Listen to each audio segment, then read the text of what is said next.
everyone, and welcome to our onboarding playbook series. In the last three episodes, we unpacked how onboarding is evolving from designing journey to humanizing the remote touch points. But today we are going a little deeper.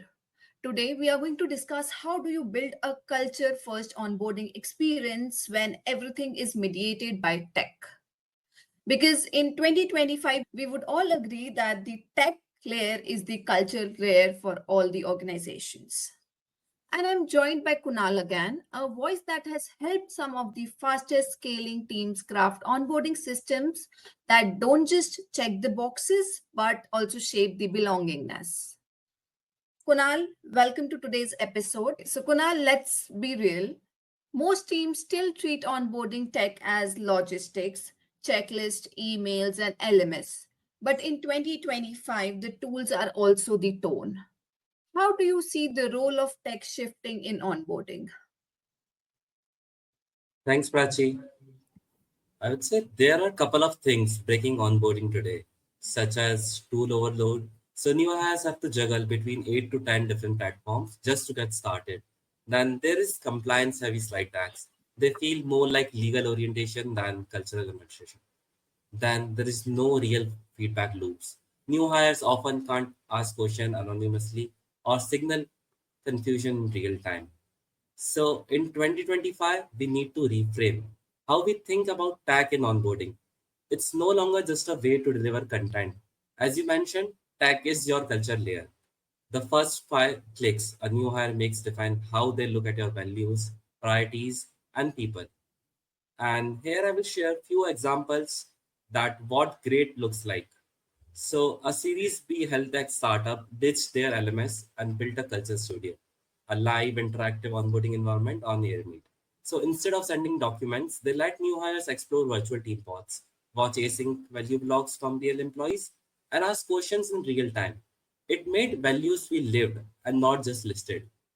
Another example is of a fintech startup who built a Slack GPT onboarding buddy that nudged people in company tone and behavior.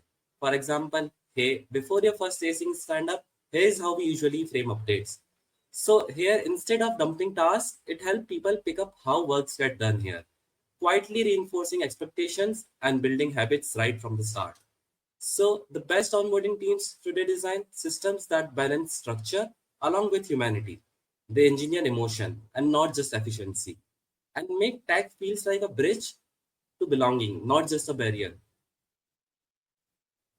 Amazing. The fintech example that you shared of Slack GPT, I would say something I've heard for the first time. And that part where you said that how we work here is so underestimated in today's time. At AMIT, we've seen teams use onboarding events not just to show tools, but to live their operating principles. We disagree and commit workshop where people role play decision making conflicts on day three. So that's how we've been working around it. Moving ahead, Kunal, next is culture. Culture is a big word in today's time, but day one impressions are formed fast. What are teams doing well today to reflect their values and not in theory, but in actual onboarding experience? Great question. So, as you mentioned, culture isn't a notion doc or slide tag. It's how you make people feel in their first week. The best onboarding experience don't just tell you the values, they let you live them. So one fintech startup I worked with ran a how we fail panel during onboarding.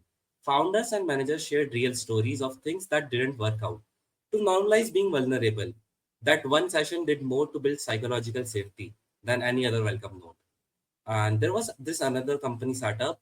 They set up a meet your culture buddy ritual, a casual chat with someone who shares the unwritten rules, favorite Slack channels, and how things really get done.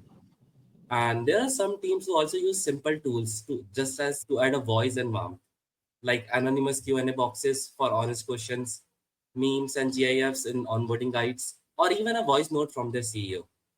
As all these things, none of them require a big budget, but they make the difference between a process that is just informative and one that feels personal and real. That's really brilliant. We, in fact, recently saw a team on Airmeet use those breakout rooms for a cultural misinterpretation game where one person shares a moment they misunderstood a norm and how they course corrected. It made it okay to not get everything right immediately, which is real psychological safety that we're looking forward to in today's time when doing any onboarding sessions. Okay, so let's call out what's not working in onboarding in 2025. Can you share something around that too? One big miss I see is that linear LMS flows that ignore emotional timing. You can't show someone your organization chart before they feel they belong here. It just doesn't land. There are a few other pitfalls as well, such as like one size fits all onboarding decks. These treat everyone the same, but you are not onboarding roles, you are onboarding people. The other common mistake is overloading week one with every document, tools, acronym, and must know links. It overwhelms more than it informs. And perhaps the most overlooked one, zero input from existing teams, as if culture owned only by an HR. No one else feels responsible for it. One of my favorite models I have seen lately comes from a fast growing marketplace startup that completely reimagined how they structured onboarding. So instead of thinking in terms of agendas or DAGs, they designed it around emotional sprints. So I will break it down for you. In day one, which is about welcome and identity, the focus here wasn't tools or policy, it was human connection. They kicked things off with a live welcome circle where every new hire shared something about why they joined and what excites them about the company. From day two to three, it was about belonging and curiosity. Now that the emotional tone was set, they shifted to helping people and find their place in the organization. There were scavenger hunts, yes, digital ones, where new hires explored the company's Notion wiki, Slack channels, and internal tools to find answers and learn organically. After that, in week two, competence and confidence only after people felt safe and included in the first few weeks. They shifted focus to building capability along with confidence in their role. That's when the company introduced deeper tool walkthroughs like role specific learning tracks and expectations around deliverables. So they used Airmeet for breakout sessions where teams showed demo of their workflows live and added async Loom recordings for self-paced review. New hires were given a first small win project to complete by day 10. Simple, doable, but energizing. So the brilliance here is that they didn't just design for productivity, they designed for emotion. And by the time new hires hit day 15, they weren't just trained, they belonged to the company. I love that idea of emotional sprint that you talked about, Kunal. You know what? When you just named that term, I was next question was about to be like, can you explain a little more? But you did a great job there explaining in advance. And actually, it signals that we are still listening when it comes to employees when they are doing remote onboarding sessions.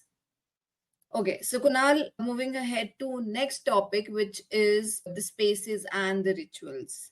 A powerful onboarding journey also makes people feel psychologically safe to speak up, to learn, to not just be there. So, how do team build that safety early? This is where onboarding shifts from being transactional to emotional. Psychological safety doesn't start with grand gestures. It's built in small and intentional moments. And here is what I have seen that really works well. So, anonymous ask anything spaces during onboarding events. So, new hires can ask doubts, and that too without the fear of being judged. Then we can also host peer-led orientation sessions. So hearing from the folks who joined just a few months ago is often more relatable than hearing only from the leadership team. We can also include live mixers grouped by shared interests, whether it's like a group of book lovers, pet parents, or gamers. So those early bonds really matter. And one of my favorites, AMA is hosted by the junior team members. It shifts the power dynamic and shows it's okay to not know everything on day one. And I would also share two standouts from 2025. The first one was the confusion wall. Every new hire write down one thing they didn't get that week. It's shared and answered openly. It normalizes not knowing everything. Then the other is intro roulette on air meet. So new hires are picked randomly across teams. And each person answers a prompt like a time I felt completely lost at work and how I bounced back. So these small rituals, like even asking people to bring a culture artifact to show what works mean to them, build emotional safety before performance pressure kicks in. Because at the end Please, of the day, onboarding isn't please just go ahead. about integration, it's about building trust. So true. Kunal, we recently, in fact, saw team layer an onboarding leaderboard not for competition but for completing their milestones tied to their team appreciation notes. And this was one of the examples shared by one of the CSMs who were in conversation with a customer. That kind of gamified reinforcement also really sticks and helps them create that engagement within the complete session that they have. So overall, if I talk about the big idea here is that in 2025, onboarding isn't just a checklist, it's a choreography. And tech is the stage, but also the lighting, the mic, and the crowd energy matters a lot. The best onboarding journeys don't just tell people what the company does, they show them how it feels to belong. So that was the last section for today's session, Kunal. Thank you so much for sharing such sharp, human, and actionable strategies. We'll be looking forward to hear much more from you in the next episode, where we'll be closing the loop with measuring the onboarding ROI, what actually signals the long-term success, and how to track those moments that matter from the day one of joining to the year one of completion, and overall how we build that journey for people. Thank you so much, Kunal. Thanks, Rachel.